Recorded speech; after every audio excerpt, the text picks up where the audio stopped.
L'épisode de cette semaine vous est présenté comme à l'habitude par Service Pelletier-Gosselin, la solution pour les associations. Si vous avez besoin de support pour l'administration d'un organisme à but non lucratif, d'une association professionnelle, c'est les gens pour vous aider.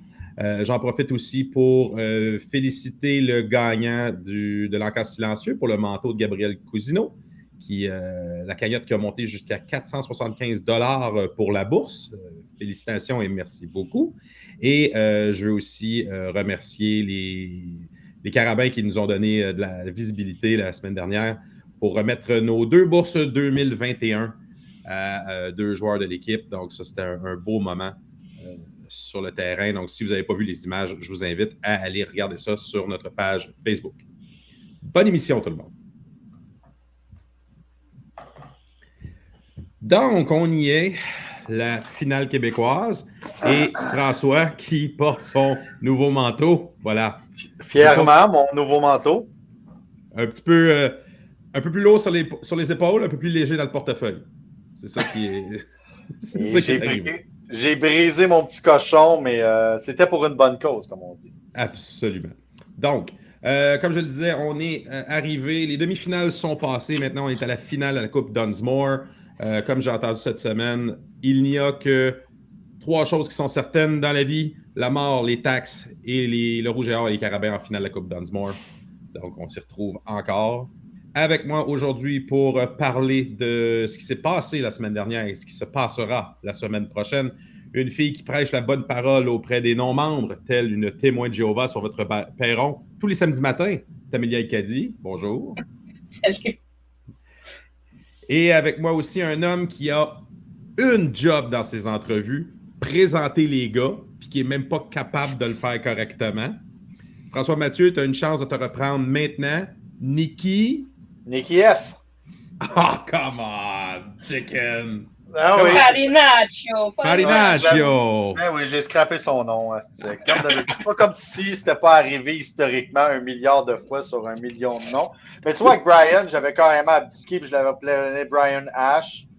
Ça va être Nicky. Littéralement Nicky F. Oui.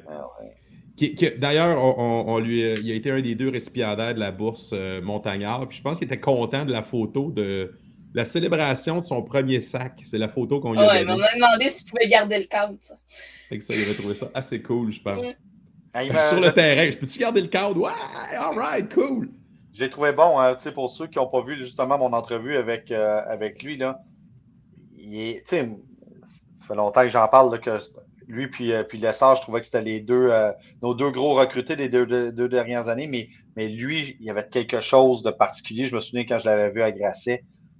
Puis, avez-vous vu le discours? C'est un gars positif. Tu sais, ce gars-là, puis j'y ai dit, puis je pense que je vous l'avais dit, ce gars-là va être capitaine dès l'an prochain. Il a la trempe d'être le capitaine. Il est littéralement là, dans la ligne directrice direct avec Barron puis Brian. C'est le futur capitaine. Il n'y a aucun doute là-dessus. Là. Il est positif. Il y a une énergie contagieuse. C'est impressionnant. Quand on était sur le terrain, on les attendait, là, un mini aparté. Pour ceux qui ne le savent pas, le vestiaire des Carabins est vraiment en dessous du stade, puis il arrive par un escalier qui est en dessous de l'escalier, puis il y a plusieurs joueurs qui montent, puis là, à un moment donné, tu as Nicky qui est là, puis Nicky, au lieu de s'en aller sur le terrain, non, il reste en avant de l'estrade, puis il fait des high-fives à tous les joueurs qui sortent. C'est ça. Il apporte quelque chose de le fun dans un sport ultra compétitif. C'est une belle addition à ce programme. Vraiment une belle addition. Super cool, ça. OK, on va faire juste un petit retour sur ce qui s'est passé samedi dernier. Demi-finale, les Renards de Sherbrooke qui venaient faire un tour dans la forteresse de la montagne pour affronter les Bleus. Ça a été un match à sens unique, on va se le dire. Les Bleus ont dominé partout. Dans le fond, le seul moment de réjouissance des Verts, c'est en tout début de match, un échappé qui leur a donné le ballon pratiquement dans la red zone. Ils ont fait 5 jeux, un premier essai, puis après ça s'est arrêté. Un placement. Donc ça a été leurs 3 points du match, parce que Sherbrooke ne remarquera plus de toute la partie. Là, on voit le premier touché des Carabins à 13-29 du premier quart. Sénécal, une course de 9 verges. Ensuite, on va avoir une passe de 29 verges avec la course de Riopel. Là, ça lag un peu, mais on a le gros de l'idée. Arpin va ajouter un placement. Et on va avoir à la fin, dans le quatrième quart, un touché de Alexandre 2 verges pour un beau total de 31-3 Montréal. Donc, comme je disais, un match à sens unique. L'offensive qui réussit à coller 31 points. La défensive qui, à toute fin utile, n'a rien donné. On le voit là, à l'écran. Sherbrooke, 4 premiers essais. Ça n'a pas bougé. Donc, un sur pénalité. Ouais. Donc, ça n'a vraiment pas avancé. On commence le tour de table. Vos impressions sur le match. Tam, je commence avec toi. J'ai bien aimé le match dans l'ensemble, à part la crampe au cerveau en début de partie. Mais la défensive a joué solidement. Moi, la seule chose qui m'a énervé encore cette semaine, c'est les punitions en fin de match. Bon, il y en avait des pas mérités. Là. Les arbitres ont connu un match très ordinaire des deux côtés. Là.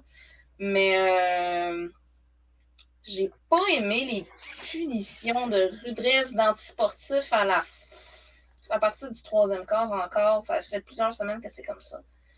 En offensive, j'ai bien aimé la distribution du ballon encore. La seule chose qui m'a tanné un peu dans les choix de jeu offensif, c'est la petite passe latérale à Whedon Alexandre, là, qui on dirait qu'il cherche tout le temps le gros jeu puis qui recule au lieu d'avancer. Le nombre de fois qu'il a perdu du terrain en faisant ça. Au lieu d'aller vers l'avant. Il y a eu un très beau toucher au troisième quart en faisant ça, un beau balayage vers l'extérieur. Mais le reste du match, autant sur ses retours de beauté que les petites passes ou les ballons, les remises qu'il y a eu, je trouvais qu'il piétinait un petit peu trop. Puis ça, contre Laval, ça ne pardonnera pas. Ouais, il manque d'expérience, hein, ça paraît. Hein, il manque de... Ouais. Le retour du Dubois dans le line-up a fait du bien un petit peu. On a pu alterner entre lui et Beaulieu. Mais c'est ça, Gérard Langlois n'était pas habillé. Non, lui, il sera pas. Je pense pas qu'on va le revoir. Il est blessé. Je ne sais pas si on va avoir un droit à un retour surprise de Giraud. Je pense pas. Donc, ça va être avec Beaulieu. Beaulieu qui a quand même une bonne partie. Là. On a vu que le retour des fullbacks a aidé la reprise. Un bon match encore de Frisk, Casso, de Tyler. Il y en a peut-être un capable, son attrapé à une main. Il y a eu quelques ballons échappés aussi. Le seul point négatif, je te dirais, de l'offensive, c'est comme à l'image de toute cette année, on n'est pas capable de finir dans la red zone. On a laissé beaucoup trop de points sur le terrain. Là. Je sais que le score, je veux dire 31-3, on devrait être heureux, là. Mais notre manque de finition peut nous coûter cher plus loin en play-off ou dont dimanche. Oui, mais là, tu l'as dit, là, si tu regardes des stats, là, on a 453 verges de Gape, on a juste 31 points. Là. Ça, c'est exactement ça. Mais c'est peut-être symptomatique par le nombre de blessés. Les receveurs qu'on a présentement, c'est peut-être pas. C'est pas. Je veux rien leur enlever, là, mais il y a beaucoup de blessés, puis en temps normal, ça aurait peut-être pas été eux autres qui auraient joué. Si on enlève Taylor, là, peut-être il n'y a plus de saut. Donc, c'est là qu'il manque. Des ballons échappés là, sur. Là, à un moment donné, c'était drôle, on était dans les estrades, puis il y a eu deux, trois ballons échappés, puis on s'est dit, c'est drôle, parce qu'on menait tellement, puis on dominait tellement qu'on pouvait se permettre de dire, on perd les ballons. Mais tu sais, Sénécal a un bras puissant, il lance. On dirait que les receveurs n'ont pas cette habitude-là, puis ils n'ont pas encore les mains assez safe. On manque à part l'immense jeu du Frisquette, là, qu'il a pogné d'une main, là, il est allé le chercher. Là. Lui, sérieux, là, c'est sa saison, il joue bien. Je ne sais pas ce qui arrive. On dirait qu'il a les épaules plus légères cette année, mais il est dans une autre classe qu'on n'avait pas vue avant. Mais tu as raison. on ne réussit pas le dernier dans le red zone. C'est pas normal que ce soit Sénécal qui ait compté le premier touché, qui est un beau balayage, mais c'est parce que ces deux options étaient fermées. Moi, là, tu parlais du touché au quatrième quart avec Dimitri. Là, moi, j'ai trouvé écœurant. Je trouve ça juste plate qu'on ait utilisé ce jeu-là contre Sherbrooke, parce que c'est le genre de jeu là, que j'ai pas vu venir que j'aurais mis contre Laval, où tout le monde s'attendait à ce que Dimitri court, puis finalement, il remet le ballon sur le côté à Alexandre, qui est rapide, là, qui va le chercher, puis qui a couru sur la longueur, toute seule. Ça, c'est un magnifique jeu. Malheureusement, il est brûlé. Il est brûlé contre Laval. Moi, je l'aurais aimé en maudine, ce jeu-là. Là. Mais c'était une domination. Là. Mais on va se le dire, après le premier touché, le premier échappé qui a mené au botté de Sherbrooke, ça a été long avant que notre offensive rentre. Quand le ballon échappé, ça a été long. Là. Ça a été après 9 minutes avant qu'on se rende. Il y a eu un rouge, il y a eu des niaiseries. Arpin a été so-so. On était dans les estrades et on se disait, ouais, il n'y en aura pas de facile. Et finalement. Il vaut mieux qu'Arpin ait eu son mauvais match dans le corps contre Sherbrooke que la semaine prochaine. Ouais, 2 en 4 2 en 4.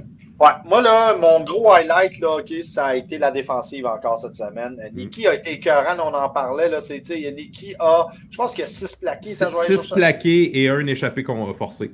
Ouais, c'est même pas lui qui a le joueur de la semaine, c'est Miesan qui en a 4, ouais. Mais qui a en plus un sac et un tackle pour une perte. Ben oui, mais c'est parce que... je pense que c'est le même, excuse. Ouais, mais tu sais, mais ça, c'est ce qu'on voit pas dans cette statistique-là, c'est que la vraie bonne job, c'est demi-défensif qui l'a eu. Tu sais, là, il y a pratiquement pas de... comment il s'appelle? Cloutier? C'était qui le carrière? Ouais, Cloutier a 7 interceptions. Il y a 7 en 25. Il a réussi à lancer 7 fois, puis il a été intercepté 3 fois. Ce gars-là n'a pas été capable, il n'a jamais été capable de trouver ses repères pour la simple et bonne raison que les demi-défensifs étaient sur la fucking coche. C'était impressionnant. La ligne défensive là, a joué un match extraordinaire. Ça rentrait au tapis. Là. Ouais, puis on parle de 30 verges au sol pour Sherbrooke dans le match. Ouais. Il n'y a rien qui a passé. C'est 77 verges par les airs puis 30 à l'attaque. C'est famine. Là. Ouais, puis on était revenu avec une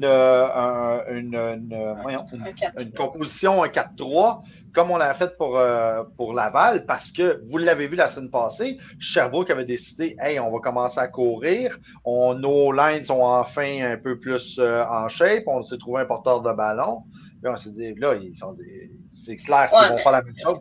Ça a été. Faut dire que Sherbrooke, c'était pas leur carrière partant, il n'y avait pas leur meilleur receveur. Fait c'était à nous de jouer puis d'être agressifs. Puis on l'a été. Mais des demi-défensifs, là, les demi-défensifs, Auger a été malade, Saint-Cyr a été écœurant, Copeland encore. Puis là, on parle même pas on parle même plus de Bruno parce qu'il est tellement partout que. Puis même Maconzo, ils ont tous été bons.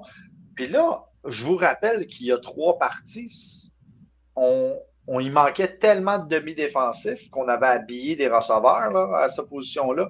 Puis malgré ça, Chante Boucher qui n'a pas joué. Hey, on en a plein, là.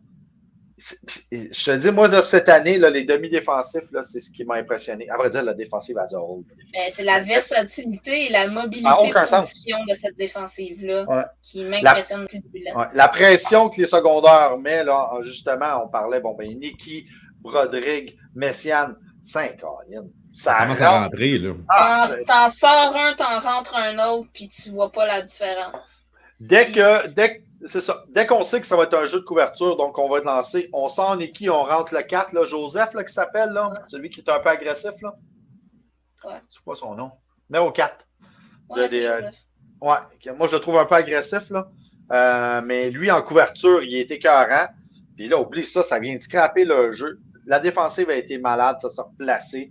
La ligne offensive, le Fontenard là, qu'on a eu, que j'ai eu en entrevue, lui avec Tommy Gunn, puis notre 5e année, Philippe Lemieux-Cardinal. Désolé. On là. n'en Puis là, parle presque pas cette année de Lemieux Cardinal, mais. on parle pas non plus de Tommy Tommy Gunn. comme un chêne, ce gars. On parle pas non plus. On n'a C'est même que pas ça- terminé. Ils le font en unité. C'est ça l'affaire. Tu n'as pas Ouais. un gars nécessairement qui va faire toute la job. Tu regardes les statistiques de plaqué défensif, c'est. Ben oui, on en a parlé, mais c'est réparti aussi. Là. Et Ouais. tout le monde a des chiffres. Mais Check oui. les stats de cette game-là, c'est fou comment il y a très peu de plaqués parce que la défensive a été presque pas sur le terrain. Ouais, puis là, tu vois, Ça tu as aussi. Cédric qui a Cédric Mignot, là, j'avais eu en entrevue il y a 2 semaines. Mignot.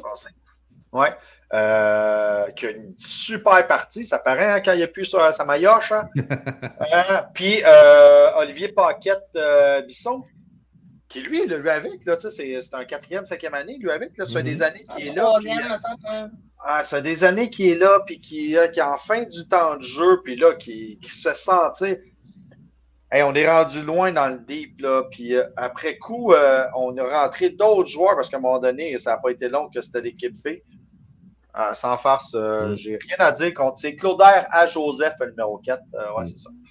Puis moi, je m'amuse, là. Même Panverne, le batteur de dégagement, a un plaqué. Fait que, tu sais, quand ça va bien. Ah oui, puis il l'a ramassé à un moment donné. C'était solide, son plaqué, en plus. C'est ça, quand ça roule. Moi, j'aurais pas voulu être le joueur. Non, mais sans farce. C'est clair qu'on n'ait pas des images de ça, parce que c'est... Ouais. Mais par contre, je vais faire du pouce beaucoup sur ce que tu as dit par rapport à les pénalités. Tam, ça n'a aucun sens. C'est la deuxième partie. Mais on le sait qu'avec Sherbrooke, ça arrive constamment. On a toujours tendance à jouer sur la ligne, puis dernièrement, on la dépasse trop souvent à mon goût. Ouais, on est émotif, on est une équipe émotive, mais puis on est une équipe émotive qui répond, ce qui veut dire que si on se fait narguer, puis Sherbrooke a tendance à nous narguer. Un flag, ça réplique. Et voilà. Là, Sherbrooke a décidé à Stick de jouer la game du Rouge et Or, puis à tous les turnovers, d'avoir le même maudit O-line qui fait semblant d'être blessé. Hey, ça, cette tactique. Il faut qu'il fasse quelque chose pour ça. C'est complètement absurde. Ça devrait être des punitions pour retarder le match après 2. Quand c'est tout le temps le même joueur, ça devrait être des punitions pour retarder le match. C'est ridicule. Là, ça, il faut que tu prennes un temps mort. Quand c'est le même gars là, qui est tout le temps en temps, prends ton temps mort. Tu peux juste prendre un temps mort automatique. Je sais pas. Là, il faut qu'il règle ça. Le déroulement de la game. Le gars veut être blessé. OK, fais semblant d'être blessé. Fine. Mais à la fin de la game, punit l'équipe. Faut qu'il y ait une conséquence, là, parce que c'est clairement une politique. Ouais. À un moment donné, là, tu punis pas le joueur sur le jeu, l'arbitre est peut-être mal placé, mais surtout quand tu as toutes les tapes de l'année, tu es la ligue, tu as toutes les tapes de l'année. Tu le vois qu'ils font systématiquement. Figure-les, réagis. Là. Non, quand c'est 5 fois le même gars là, sur les 5 turnovers. Écœure pas le rouge et or, faut pas trop les achaler. Ah non, tu sais, on les traite de ringuettes, là, mais à un moment donné, c'est même plus drôle. Là. C'est même plus drôle, ça en devient risible. Ouais. Mais c'est ça. Parfait côté des Carabins, tout a été bien. Moi, j'avais peur un peu. J'avais peur qu'on le prenne à la légère. Clairement, l'équipe et le coaching staff ne l'ont pas pris à la légère. On l'a vu, la préparation était parfaite. Parfaite. On va faire un petit saut du côté de Québec pour l'autre demi-finale provinciale, les Stingers qui visitaient les Bruns. Donc, il y a eu un match là-bas pour une demi. Match pour une demi. Tu l'as-tu écouté? Moi, je l'ai écouté. Au niveau statistique, je parle. Ouais, tu as raison, mais ça a été beaucoup plus compliqué que la game le paraît, là, parce que il y a eu, c'est sûr, là, il y a eu 2 gros touchés là, qui étaient écœurants, là, mais puis à un moment donné, Concordia a perdu son batteur. Littéralement perdu le batteur, c'est que là, ils se sont mis à plus dégager parce que là, il y avait un batteur qui était, je pense qu'il était un secondaire. Ça a scrappé à patente. Il y a eu une couple de blessés, mais ça a été long, ça a été dur pour Laval. Ça a été long avant qu'ils se mettent en place. Là. Puis on a vu plein de choses qu'on ne voyait jamais à Laval. Des pénalités, là, il y en a eu, puis un autre, des retenues, des pénalités pour justement d'antisportif. Il y a quelque chose dans cette équipe-là qui ne va pas.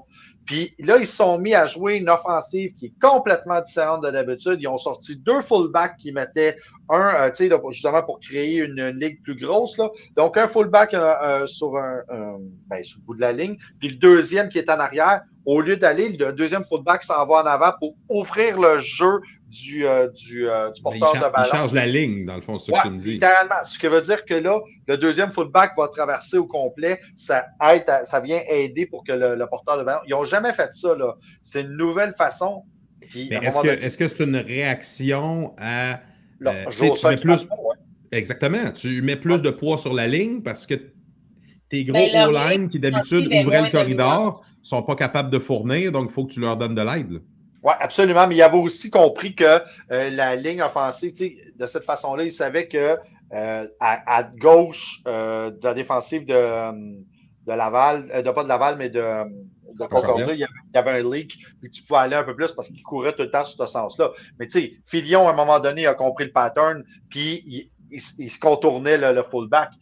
Mais il y avait de quoi de différent, là, puis une unité du toucher extraordinaire du numéro 8 de Grasset, là. C'est quoi son nom déjà?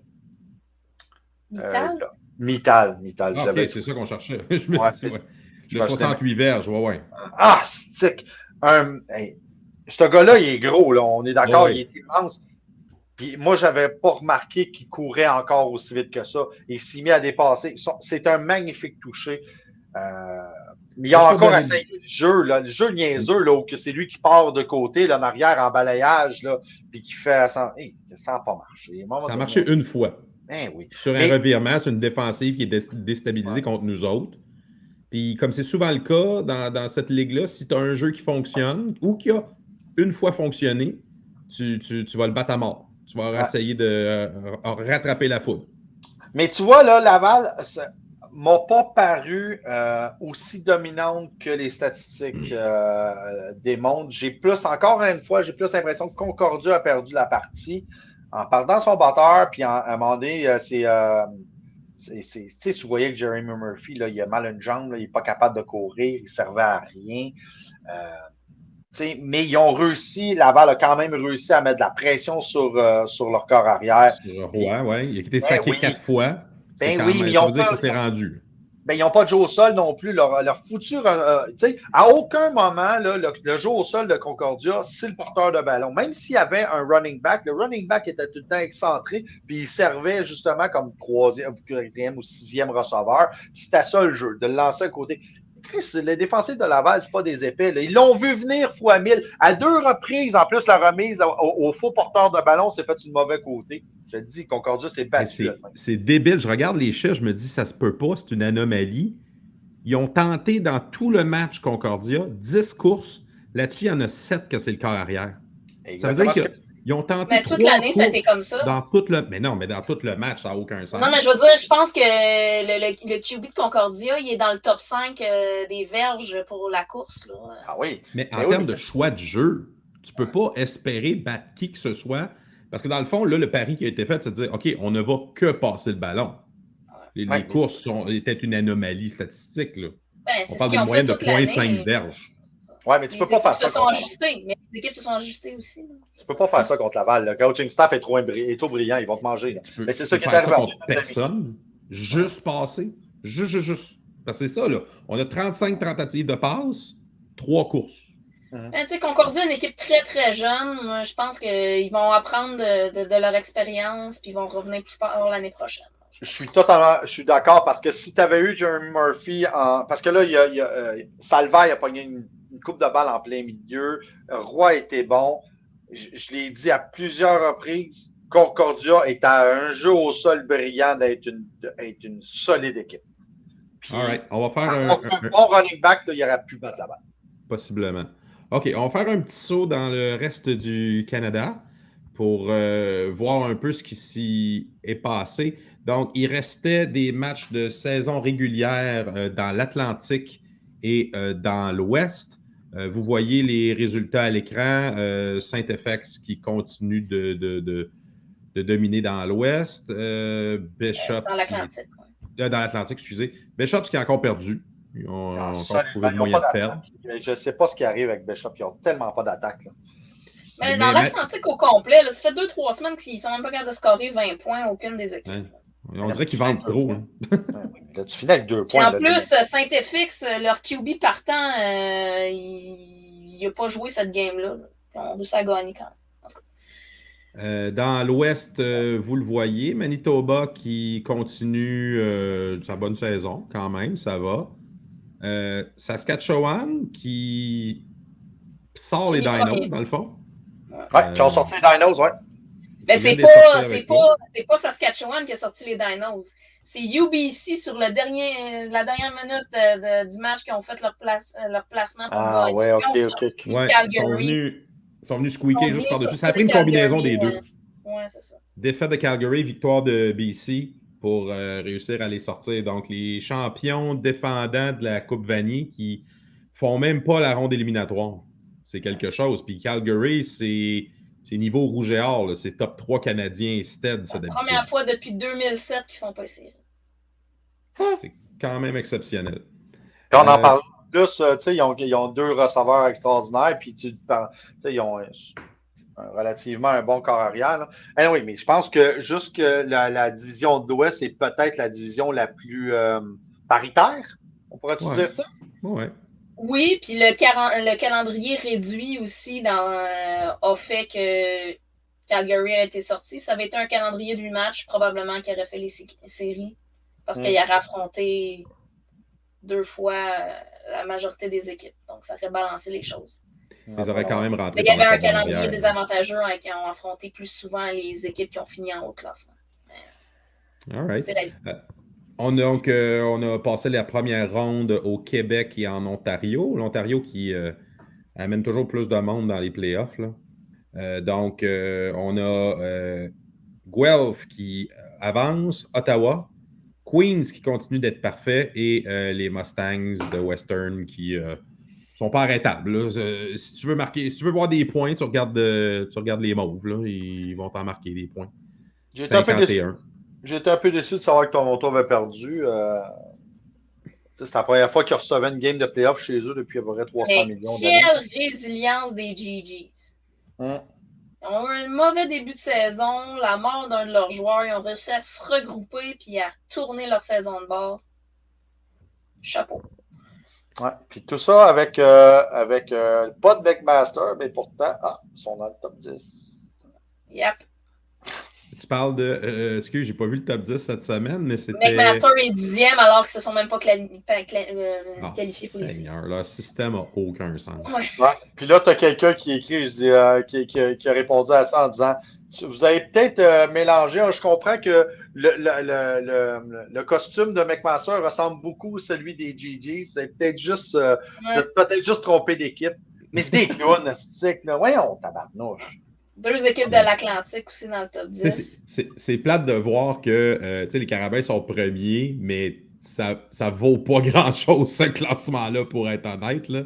Il y a beaucoup d'anomalies. Ben non, mais tu sais, que tu mettes les Carabins, le Rouge et Or, Western qui est là aussi, right? Puis là, c'est normal que tu dois mettre Queens puis Guelph, là, ils ont fini premier, deuxième, troisième dans leur saison. Mais après ça, tu ne peux pas laisser des équipes. Tu sais, à un moment donné, les Dinos, là, ils étaient 3 et 2. 2-5, ouais.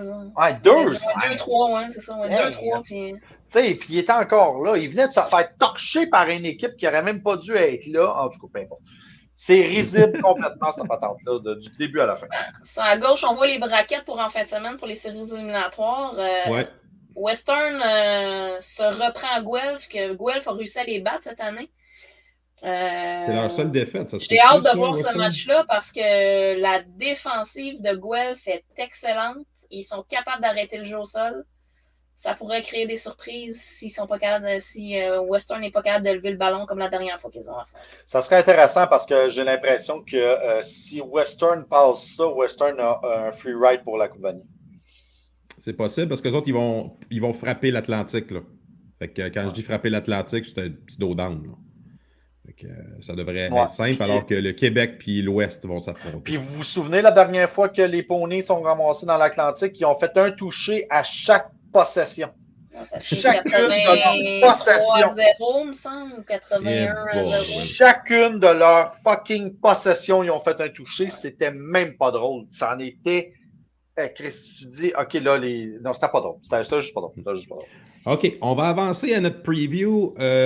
Cette fin de semaine, c'est la finale de la Coupe Dunsmore, comme je l'ai dit. On commence à être habitué de voir les Carabins et le Rouge et Or s'y rencontrer. Cette fois-là, c'est à Montréal. On n'ira pas se geler les faufounes sur la butte à Sainte-Foy. Ça fait mon affaire. Donc, n'oubliez pas, c'est dimanche. C'est le dimanche, hein? Donc, arriver à la bonne heure, la bonne journée. Et à une heure aussi. À une heure. Et à une heure. C'est ça, là. Il nous mélange tout. Mais c'est parfait que ça soit une heure. Là. On a reculé l'heure là, quand même. Là, si on ne veut pas se la geler trop longtemps, ce serait le fun qu'on ait un peu de soleil. Là, Il fait beau quand même. Là. Est-ce qu'on va avoir une répétition de la 7e partie des Carabins, c'est-à-dire le Rouge et Or arrive en ville, il frappe la mitraillette à Jonathan Sénécal, puis une défensive de feu. Ou est-ce qu'on va avoir autre chose? J'ose croire que le Rouge et Or va s'ajuster. Mais en théorie, là, si on voit tout ce qui s'est passé, la défaite notre victoire vis-à-vis le Rouge et Or est juste un copier-coller de comment les Carabins ont joué tout au long de l'année. Si on regarde la victoire de cette semaine, c'est encore la même chose. C'est Sénécal qui lève le ballon. Sénécal avait combien il y avait 250 verges de passe en première demi. Même shit, tu comprends? C'est toujours la même chose. Donc, je pense qu'on avait effectivement super bien joué contre le Rouge et Or. Mais quand tu te mets à regarder ça, c'est la façon qu'on joue. Que les Carabins jouent. Par contre, tu as raison, Tam, c'est clair qu'ils vont arriver. Le Rouge et Or va arriver avec le couteau d'un dent, comme des débiles mentaux, puis c'est pas des pieds de céleri. Donc, de là l'importance, contrairement au dernier match, d'être incisif sur les premières séquences et de ne pas laisser de points sur le terrain. Je m'attends, moi. Capable de finir en début de match. Ouais. Je m'attends, tu sais, lorsque je vous ai parlé tantôt là, de leur nouvelle position, de leur nouvelle structure offensive avec 2 fullbacks, je m'attends à voir ça. On a vu aussi Desjardins qui a couru pas mal. Là. Ouais, couru pas mal Desjardins. Là. Je vais aller chercher ses stats, là, juste pour le plaisir. Là. Je les ai ici, François, attendez-moi une seconde. Desjardins, on parle de 8 tentatives pour 53 verges, qui est quand même pas mal pour un carrière. Là. Guess what? C'est leur plus gros. C'est lui qui a couru le plus. C'est leur leader. Il est une verge en haut de Perrier. Bon, mais Perrier, je pense qu'il s'est blessé. Je pense pas qu'on va le voir. Je pense qu'il s'est pété les côtes. Mais il aime ça répartir le ballon cette année. Là, parce que tu vois, oui, il y a Desjardins, mais dans le dernier match, tu as eu 4 porteurs de ballon avec minimum 3 portées, puis pour un total de 190 verges. Là. Mais c'est parce que c'est Perrier qui aurait dû courir plus. Joannick Mars aurait dû courir en 3e, mais Perrier s'est pété les côtes, puis ont ramené Joannick Mars à ce moment-là. Mais je m'attends à ce que ça soit ça là, qui pousse, puis qu'à un moment donné, ils vont laisser partir le porteur, le corps arrière. Desjardins va courir aussi. Parce que il a lancé, là, il était... Historiquement, les bons matchs du Rouge et Or, c'est, si on prend dans le passé, là, si on va outre cette année, c'est quand Hugo Richard courait un peu puis profitait du fait qu'on était agressif pour aller dans l'entrezone puis d'aller des gains de 7-8 verges ou des petites passes latérales. Il faut faire attention à ça, l'entrezone. Desjardins a eu une game de 24-29. À un moment donné, là, il est à 15-16 ou quelque chose de même, ou 14-16. Il y a eu vraiment une bonne partie. Mais si vous regardez correctement, là, tu sais, 90% des jeux, c'est un fucking screen. Tu sais, là, le Rouge et Or doit avoir une quantité industrielle de différenciation du même jeu. Ce qui veut dire, les deux O-line décrochent. On attend. Puis ils passent, puis ils s'en vont, puis ils font un screen, puis on envoie ça au porteur de ballon ou au receveur qui est inséré, puis qui court en arrière. On attend 2-3 jeux truqués encore. Puis... oui. Ah, là, il va falloir qu'ils vident le sac à surprise. Là. Ça va, Non, la clé, va ça va reprendre. être d'arrêter leur jeu au sol pour qu'ils soient obligés de lancer le ballon, puis là, de rentrer dans la boîte, puis que nous, on fasse du bruit, puis qu'ils ne puissent pas communiquer. Là. Le QB de Sherbrooke, là, man, le nombre de fois qu'ils ont pogné des punitions de procédure ou de trop de temps avoir mis le ballon en jeu parce qu'il... Le bruit va être effectivement, là, donc la foule va être importante parce qu'il va falloir jouer là-dessus. Mais il va falloir là, je ne sais pas si le gros rouleau va être là, parce que si lui est là, ça va vraiment changer là, parce que c'est un D-line d'exception. Là. Lui est blessé depuis le début. Là, ils ont eu une coupe de blessés aussi. Laval, là, deux porteurs, là, pas porteurs, deux O-line de Gay, puis son remplaçant qui sont blessés à une jambe. Je pense pas qu'ils soient là, mais ils ont des remplaçants écœurants. Là. Ça va être. Moi, je m'attends vraiment pas à ce qu'on les défonce de la même façon. Je m'attends. Ça va être un match de roche. Là. Ah, moi aussi. Puis j'aimerais ça, là, que ce soit qu'on les défonce, puis que ce soit. Mais c'est pas vrai. Ça va être un match de roche, mais j'ai l'impression qu'on va avoir un plus haut score qu'à l'habitude. Ça va être peut-être il va y avoir des touchés dans ce match-là. Ça sera pas juste. Ah ouais, tu vois, j'ai. Ça va être serré, mais je pense qu'avec Mittal puis avec Dessau Taylor de l'autre bord, le ballon va lever. Puis ouais. Probablement qu'ils vont jouer Mittal, mais sauf qu'ils vont. Moi, je pense qu'ils vont le jouer là, parce qu'il faut qu'il joue. Ce gars-là est tellement gros que quand il y a le ballon, ça prend. Tu sais, il me fait penser un peu à Sibazou dans le temps. Là, il faut 22 personnes pour l'arrêter. Là. Ouais. Mais ça ne me surprendrait pas qu'ils commencent, puis à leur première procession à l'attaque, une passe profonde. Pour essayer de surprendre et d'étirer le jeu en partant. Ils vont jouer le 89. Côtés, là. Ouais, ça. Puis ils vont jouer le 89, là, Jordan Dupree, là, puis ils vont jouer lui là, qu'on ne voit jamais, mais qui est un. Ils font ça souvent, là, ils désignent des jeux avec un receveur que tu n'as pas vu sortir. Là. Là, ce qui va être important, c'est qu'autant j'ai valorisé les demi-défensifs, mais là, il va falloir qu'on se rappelle le mantra de base, c'est que tu rabats l'hostie de ballon. Tu rabats l'hostie de ballon. Tu n'essayes pas de jouer l'interception. Joue pas l'interception si tu es pour contester la passe avec le receveur. Sac une tape dessus. Essaye pas de le voler. Parce que ça se peut que ça finisse dans les mains de l'autre, puis qu'on ait un beau petit jeu truqué après, puis qu'on finisse le cul dans le sable.